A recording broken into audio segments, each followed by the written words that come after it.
आम आदमी पार्टीमध्ये झाला मोठा भूकंप. राजू चड्डा यांना अचानक पदावरून हटवलं. आता तेच म्हणतात मी जखमी आहे पण घातक आहे. नेमकं काय चाललंय म्हणा अरविंद त्यांचं? केजरीवाल यांच्या पक्षात ही आहे पूर्ण स्टोरी. काय घडलं नेमकं? AAP ने राजीव चड्डा यांना राजासाहेब डिप्युटी लीडर या पदावरून काढलं. त्यांच्या जागी अशोक मित्तल यांची नियुक्ती केली.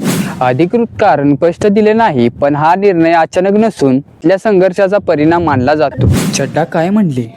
मला मुद्दाम सायलेन्स केले जात आहे. AAP ची बाजू पार्टी लाईन फॉलो करत नाही, संसदेत पुरेसा आक्रमक नाही. चड्डा पार्टी सोडू शकतात, इंटरनल पॅचअप होऊ शकतो, पण एक गोष्ट क्लिअर आहे, APP मध्ये युनिटी तुटली आहे. राजकारणात मित्र शत्रू कधी होतो कळत नाही. कालपर्यंत केजरीवालचे असलेले क्लोज नाते राजीव चड्डा आज त्यांच्या विरोधात उभे आहेत. ही फक्त हटवणूक नाही, ही आहे AAP ची सत्तेची लढाई.